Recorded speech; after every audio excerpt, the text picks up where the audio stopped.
નમસ્કાર, Jai Swaminarayan. Welcome to રીપી learning hub. વિદ્યાર્થી મિત્રો, લાસ્ટ સેશનની અંદર આપણે ભણેલા ઓક્સિડેશન આંક ઉપર આધારિત એમસીક્યુ રેડી. હવે આપણે મિત્રો ઓક્સિડેશન આંક અને એના એમસીક્યુની તો ચર્ચા કરી લીધી. હવે આ ચેપ્ટરનો મુખ્ય પોઈન્ટ આવે છે મિત્રો રેડોક્સ પ્રક્રિયાનું સંતુલન. તો આજના ટોપિકમાં મિત્રો આપણે રેડોક્સ પ્રક્રિયાનું સંતુલન કેવી રીતે કરશું એની વાત કરવાના છે. વિદ્યાર્થી મિત્રો, રેડોક્સ પ્રક્રિયા એ રિડક્શન અને ઓક્સિડેશન બંનેનો સરવાળો છે. તો એનું સંતુલન કરવા માટેની કેટલી પદ્ધતિઓ છે? એની બે પદ્ધતિઓ છે. પહેલી છે ઓક્સિડેશન આંક પદ્ધતિ અને બીજી છે મિત્રો ઇલેક્ટ્રોન વિનિમય પદ્ધતિ. એક ઓક્સિડેશન આંક પદ્ધતિ અને બીજું છે આયન ઇલેક્ટ્રોન પદ્ધતિ અથવા ઇલેક્ટ્રોન વિનિમય પદ્ધતિ પણ કહી શકાય. આ બંને પદ્ધતિની અંદર થાય છે શું મિત્રો? તો સૌથી પહેલી વાત આપણે ભણીએ ઓક્સિડેશન આંક પદ્ધતિ. આ પદ્ધતિ જોન્સન દ્વારા આપવામાં આવેલી હતી. આ ખાસ યાદ રાખવાનું, જોન્સન દ્વારા. બીજું, એની અંદર સંતુલન કરીએ ત્યારે શું કરવામાં આવતું કે ઓક્સિડેશન આંકમાં જેટલો વધારો થાય એટલો જ ઘટાડો થવો જોઈએ. બરાબર સમજો, જેટલો ઓક્સિડેશન આંકમાં વધારો થાય એટલો જ ઓક્સિડેશન આંકમાં ઘટાડો થાય. તો એ જે સમતુલ્યતા છે, વધારો ઇઝ ઇક્વલ ટુ ઘટાડો, એ જ આ રેડોક્સ પ્રક્રિયાનો આધાર છે. એક પદાર્થનું ઓક્સિડેશન થાય છે મતલબ એનો ઓક્સિડેશન આંક વધે છે. સામે બીજા એક પદાર્થનું રિડક્શન થાય છે મતલબ એનો ઓક્સિડેશન આંક ઘટે છે. પદાર્થ મતલબ એક તત્વ ગણી લો. એક તત્વનું ઓક્સિડેશન થાય તો સામે બીજા તત્વનું રિડક્શન થાય. તો ઓક્સિડેશનનો કુલ વધારો એટલે કે ઓક્સિડેશન આંકમાં થતો કુલ વધારો ઇઝ ઇક્વલ ટુ રિડક્શન પ્રક્રિયામાં ઓક્સિડેશન આંકનો ઘટાડો થવો જોઈએ. ચલો, તેને માટે આપણે કેટલાક મુદ્દાઓ જોઈએ. તો સૌથી પહેલી વાત તો એ કે ઓક્સિડેશન કરતા, હવે તમને ખ્યાલ છે ઓક્સિડેશન કરતા એટલે શું? ઓક્સિડેશન કરતા એટલે બીજાનું ઓક્સિડેશન કરે અને પોતાનું શું કરે? રિડક્શન. મતલબ એનો ઓક્સિડેશન આંક શું થવાનો? ઘટવાનો. એટલે કે ઇલેક્ટ્રોન મેળવે છે. સૌથી પહેલા બધું નક્કી કરવું પડશે આપણે. બીજું છે રિડક્શન કરતા. રિડક્શન કરતા શું કરશે કે એનો ઓક્સિડેશન આંક વધે છે, એનો મતલબ ઇલેક્ટ્રોન ગુમાવે છે. ટૂંકમાં ઇલેક્ટ્રોન ગુમાવનારા શું હોય છે? રિડક્શન કરતા છે. અને ઇલેક્ટ્રોન મેળવનારા કોણ છે? ઓક્સિડેશન કરતા. આ પણ એક એમસીક્યુ જ છે. ચાલો, બીજું કે જેટલો ઇલેક્ટ્રોન ગુમાવે છે ને જેટલા ઇલેક્ટ્રોન મેળવે છે એ સંખ્યાનો ચોકડી ગુણાકાર કરવામાં આવે. એટલે કે ગુમાવેલા ઇલેક્ટ્રોનની સંખ્યા ઓક્સિડેશન કરતા પ્રક્રિયક દ્વારા, જે મેળવેલા હોય તે રિડક્શન કરતા પ્રક્રિયકનો ગુણાકાર કરવાનો. આ બધા સ્ટેપ તો જ્યારે આપણે એક ઉદાહરણ સમજીશું ત્યારે તમને સમજાશે. અત્યારે તો આપણે સમજીએ કે ગુમાવેલા ઇલેક્ટ્રોનની સંખ્યા અને મેળવેલા ઇલેક્ટ્રોનની સંખ્યાના જે સહગુણકો હોય એને ક્રોસમાં ગુણવવાના.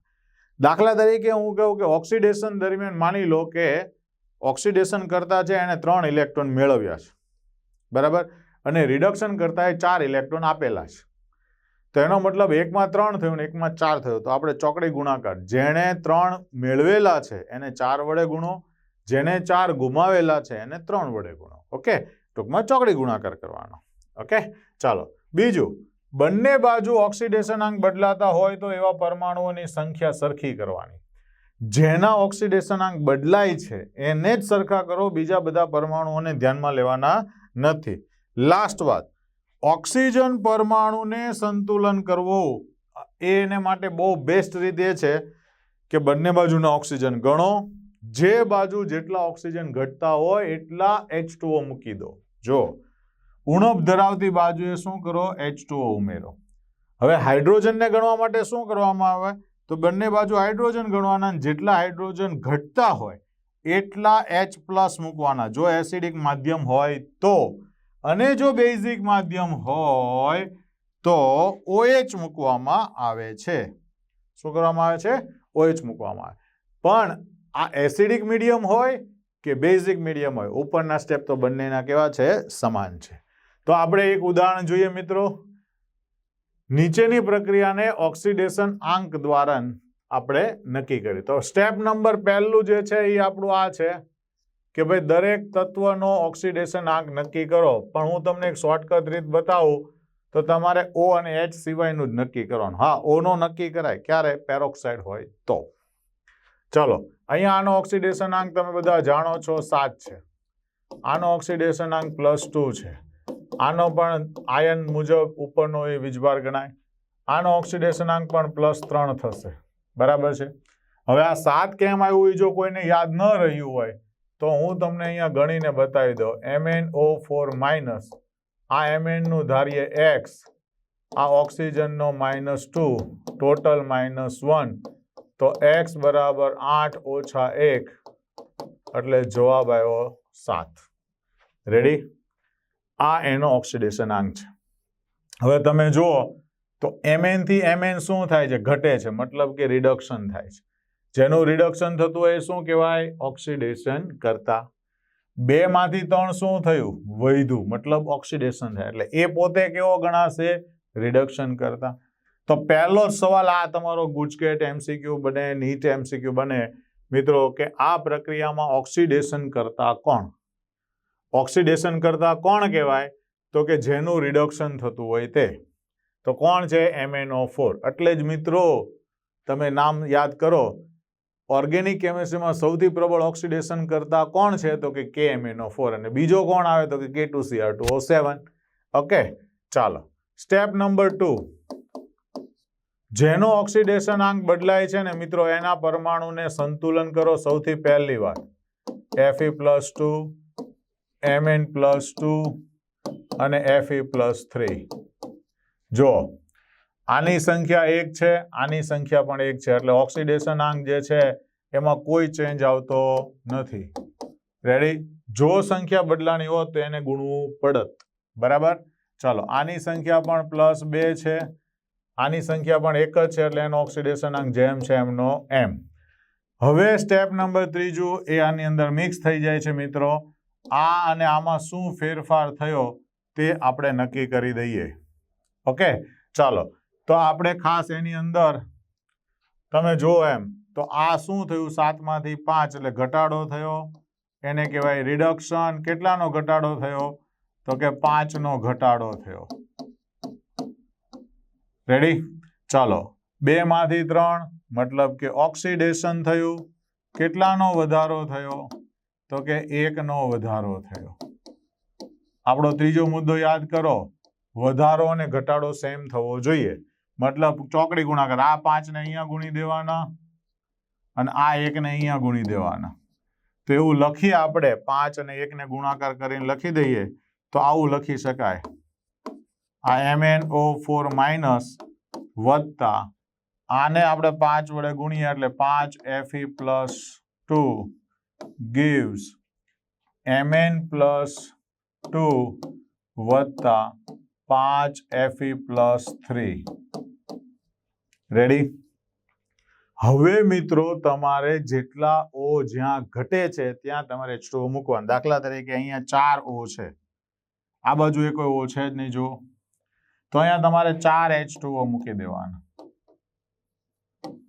ઓકે, થઈ ગયું. જો અને હવે અહીંયા 8 H છે, આ બાજુ એક પણ H છે. જો અહીંયા ટોટલ કેટલા H થયા? 8. આ બાજુ છે એક પણ H નહીં, તો વત્તા કરી દો 8H+. તો જવાબ આવી ગયો. આ આપણી રેડોક્સ પ્રક્રિયા સંતુલિત થઈ ગઈ. જો છે ને મિત્રો, એકદમ ઇઝી.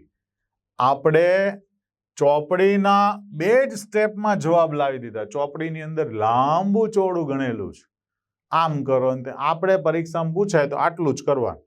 હા, હવે પરીક્ષામાં શું પૂછાશે એ બી હું તમને કહી દઉં. પરીક્ષાની અંદર આવી સમીકરણ સવાલમાં આપ્યું હોય. રેડી? આ સમીકરણ સવાલમાં આપ્યું હોય, આનો સહગુણક જે છે એ તમને A લખી દે, આનો સહગુણક B લખી દે અને આનો સહગુણક C લખી દે. પછી તમને એમ કે ABC શું છે, તો આપણે વધારેમાં વધારે 1 મિનિટ લાગી મિત્રો, જો તમે પદ્ધતિસર ગણો તો. અધરવાઇઝ અજમાઈશ કરો તો પણ તમને ખ્યાલ આવી જશે. અહીંયા ઓક્સિડેશનાંકમાં જેટલો ફેરફાર થાય એટલો જ અહીંયા ગુણાયેલો. જુઓ અહીંયા કેટલાનો ફેરફાર થયો? 5 નો ઘટાડો, તો આ બેને 5 લાગ્યા. આ બેમાં કેટલાનો વધારો આવ્યો? તો કે 1 નો વધારો, એટલે આને 1 લાગ્યો, તો 1 છે. તો જવાબ અહીંયાથી સેટ થઈ જ જશે ને. તો મિત્રો હવે આપણે નેક્સ્ટ સવાલ લઈશું. નેક્સ્ટ સવાલ છે Zn વત્તા NO3 માઇનસ ગીવ Zn+2 વત્તા NH4+ ને બેઝિક માધ્યમમાં. જો આગળનો સવાલ આપણે એસિડિક માધ્યમનો લીધો હતો અને આ આપણે બેઝિક માધ્યમ લઈએ. સંતુલિત કરીએ ત્યારે Zn NO3 અને OH ના સહગુણક કયા? અહીંયા 4 ઓપ્શન્સ પણ આપેલા છે, એટલા માટે આપણે એને સોલ્યુશન કરીએ શોર્ટકટમાં જેટલું બને એટલું. બરાબર, ચાલો. Zn વત્તા NO3 minus gives Zn plus 2 વત્તા NH4 પ્લસ. વિદ્યાર્થી મિત્રો, આપણે સૌથી પહેલા H અને O સિવાયના ઓક્સિડેશન આંક ગણવાના. તો આ પહેલું સ્ટેપ થશે આપણું. અહીંયા 0 ઓક્સિડેશન આંક, 3 દુ 6 માંથી 1 જાય તો +5 ઓક્સિડેશન સ્થિતિ. જેની નીચે અંડરલાઈન કરું છું એની ઓક્સિડેશન સ્થિતિ છે, એટલે કે અહીંયા Zn ની પ્લસ છે અને અહીંયા -3 છે. જો રેડી? તો સૌથી પહેલા Zn થી Zn ઓક્સિડેશન થયું, એટલે મતલબ એ રિડક્શન કરતા છે. નાઇટ્રેટ થી એમોનિયમમાં જો +5 માંથી -3 એટલે ઘટ્યું, મતલબ કે રિડક્શન છે. એનું રિડક્શન થાય મતલબ આ ઓક્સિડેશન કરતા છે. તો આપણું સ્ટેપ નંબર 1 પૂરું થયું. હવે બીજા સ્ટેપની અંદર મિત્રો આપણે સૌથી પહેલા તો જેની ઓક્સિડેશન સ્થિતિ બદલાની એના પરમાણુ સમાન છે. જો Zn 1 થી Zn 1 સરખા છે, NO3 1 થી NH4 પ્લસમાં NN સરખા છે. તો હવે આપણે સીધું જ ઓક્સિડેશન આંકનો ગુણાકાર કરી દઈએ, ચોકડી ગુણાકાર. આ NO3 માઇનસ થી Zn પ્લસ 2 થયું અને NH4 પ્લસ આવી ગયો. ચાલો, અહીં 0 થી +2 થાય એનો મતલબ એમ થયો મિત્રો કે આની અંદર 2 નો વધારો થયો, મતલબ કે આ ઓક્સિડેશન છે, 2 નો વધારો થાય છે. શેમાં 2 નો વધારો થાય? તો કે ઓક્સિડેશન આંકમાં. જ્યારે આ રિડક્શન છે અને રિડક્શનમાં કેટલાનો ઘટાડો થાય છે? તો મિત્રો અહીંયા +5 હતું અને એમાંથી થયું -3, એટલે કે 8 નો ઘટાડો થાય છે. શું થાય છે? 8 નો ઘટાડો થાય છે. બરાબર, તો ચોકડી ગુણાકાર. જો અહીંયા 2 અને 8 નો ઘડિયો આવે તો અહીંયા આપણે 4 વડે ગુણવું પડે, મતલબ કે અહીંયા પણ 4 લાગુ પડશે અને અહીંયા પણ 4 લાગુ પડશે.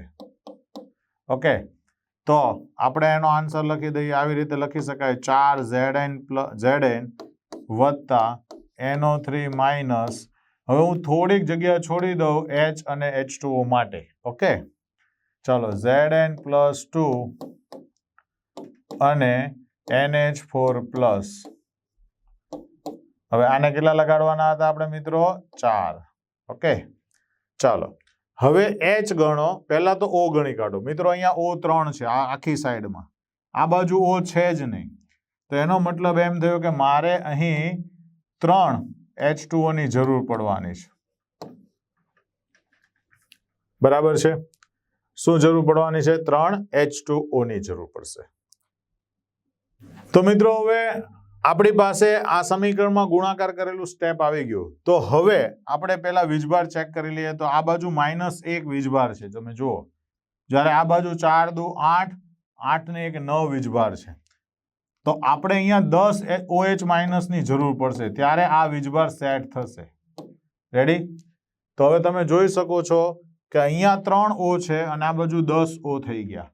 તો 10, તો અહીંયા આપણને 7 HO ઘટે છે, એટલે આપણે અહીંયા 7 H2O મૂકી દઈએ, જેથી શું થશે? સંતુલિત થઈ ગયું.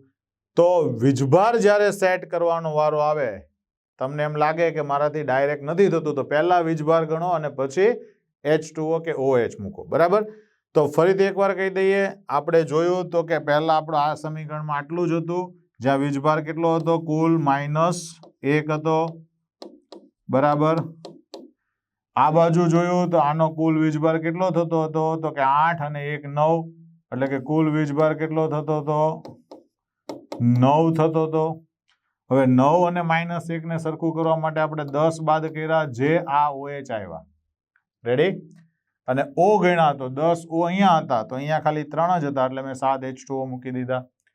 મારો કહેવાનો મતલબ એમ છે કે જેટલા H2O મૂકવા પડે એ કોના જેટલા હશે? તો કે O ની સંખ્યાના તફાવત જેટલા હશે. ઓકે, ચાલો નેક્સ્ટ કરીએ મિત્રો. એ આ છે ઓક્સિડેશન આંકની પદ્ધતિથી નીચેનું સમીકરણ સંતુલન. આ આપણું ત્રીજું ઉદાહરણ છે મિત્રો. 3 ઉદાહરણ સમજ્યા પછી તમને બધી જ મેથડો સમજાઈ જશે. દાખલા તરીકે આની ઓક્સિડેશન સ્થિતિ કઈ છે તો કે 7. આ કાર્બનની ઓક્સિડેશન સ્થિતિ ગણીએ 4 2 8 માંથી 2 જાય તો 6 6 ભાગ્યા 2 એટલે +3. ચલો અહીંયા ઓક્સિડેશન સ્થિતિ તો કે +2 અને અહીંયા ઓક્સિડેશન સ્થિતિ તો કે +4. ચલો મારો પહેલો સવાલ, આ સમીકરણમાં રિડક્શન કરતા કોણ? 1 2 3 કે 4? તો MnO4 માંથી એનું પોતાનું રિડક્શન થઈને +2 મળ્યું, મતલબ આ જે છે એને ઇલેક્ટ્રોન લીધા એટલે એ પોતે ઓક્સિડેશન કરતા થશે. તો સામે આ ઓક્ઝલેટ આયન શું છે? રિડક્શન કરતા છે, કેમ કે એનું પોતાનું શું થાય છે? ઓક્સિડેશન થાય છે. ચલો તો આપણું આ પહેલું સ્ટેપ થયું મિત્રો. બીજા સ્ટેપ માટે આપણે આને ફરીથી એકવાર લખી દઈએ. MnO4 minus H plus C2O4 minus 2 Mn plus 2 CO2 વત્તા H2O. ચાલો ચેક કરીએ. અહીં Mn એક જ છે અને એની ઓક્સિડેશન સ્થિતિ 7 છે. અહીંયા પણ Mn એક જ છે અને એની ઓક્સિડેશન સ્થિતિ 2 છે. મતલબ કે અહીંયા 7 માંથી 2 એટલે કે રિડક્શન દરમિયાન 5 નો ઘટાડો થાય છે. ઓકે, જ્યારે અહીંયા 2 કાર્બનની ઓક્સિડેશન સ્થિતિ કેટલી છે? +3 એટલે કે ટોટલ કેટલી છે? 6. અહીંયા તો એક જ છે તો એને આપણે 2 વડે ગુણી દઈએ તો 2 કાર્બનની ઓક્સિડેશન સ્થિતિ થશે ટોટલ 8. તો મિત્રો હવે તમે જુઓ એમ આમાં શું થયું તો કે 6 માંથી 8 એટલે 2 નો વધારો થયો, એટલે કે ઓક્સિડેશન, અને 2 નો શું ગણી શકાય? વધારો ગણી શકાય. બરાબર. તો એક બાજુ ઘટ્યું એક બાજુ વધ્યું. બરાબર. તો હવે જો 5 નો ઘટાડો 2 નો વધારો. તો મિત્રો આને આપણે 5 વડે ગુણવું પડશે, આને આપણે 2 વડે ગુણવું પડશે. તો અહીંયા આપણે 2 વડે ગુણીએ તો આ જવાબ થઈ જશે 2MnO4 માઇનસ વત્તા H પ્લસ એમનું M. આને આપણે 5 વડે ગુણવાના છીએ એટલે 5 વખત C2O4 માઇનસ 2 gives, આને પાછું 2 વડે ગુણીએ એટલે 2Mn પ્લસ 2 થશે. આને પાછું 5 વડે ગુણીએ એટલે 10 વખત CO2 થશે અને H2O જેમ છે એમના એમ. ચાલો આપણું કામ હવે છેલ્લું સ્ટેપ. મેં તમને શું કીધું? કોઈ વીજભાર ગણવાનો થતો નથી, સીધા O નો ડિફરન્સ કાઢો. એસિડિક મીડિયમ છે. 4 દુ 8 ને 4 પચા 20, 20 ને 8 કેટલા થયા? 28 O થયા. આ બાજુ જુઓ 10 ને 10 દુ 20, 20 ને 21 એટલે કે 21 O થયા. આ બાજુ 28 થયા તો પેલી બાજુ 7 મૂકી દઈએ એટલે ટોટલ કેટલા થઈ જશે? 8. રેડી? વધારાના 7 H2 હોય વત્તા 1 હતો જ એટલે 8 થઈ ગયા. ચાલો હવે H ગણો મિત્રો. તો અહીંયા 8 દુ 16 H છે અને આપણી પાસે 16 H કરવા માટે આને આપણે 16 H કરી દઈએ. થઈ ગયું ને શોર્ટકટમાં. જો આપણો જવાબ બીજા સ્ટેપે આવી ગયો. હવે આ સવાલની અંદર ઘણું બધું પૂછી શકાય કે આનો સહગુણક તમને કહી દે, આનો સહગુણક A છે, આનો સહગુણક B છે, આનો સહગુણક C છે. તો ABC અનુક્રમે કયો? તો કે 2, 16 અને 5. રેડી? બીજી વાત, તમને આ જ સમીકરણ આપે અને તમને એવું પણ પૂછી શકે કે 1 મોલ KMnO4 વડે કેટલા મોલ ઓક્ઝેલિક એસિડ નું ઓક્સિડેશન કરી શકાય? તો જો 2 મોલ વડે 5 મોલ નું થાય તો 1 મોલ વડે કેટલાનું થશે? 2.5 નું. છે ને? મારી વાત સમજાય છે મિત્રો? આ સમીકરણ પરથી ઘણા બધા MCQ ઓલરેડી પૂછાયેલા છે. આ સાથે જ મિત્રો ફરી પાછા મળીએ. ત્યાં સુધી આ વિડીયોને વારંવાર જોતા રહો. નમસ્કાર. જય સ્વામિનારાયણ.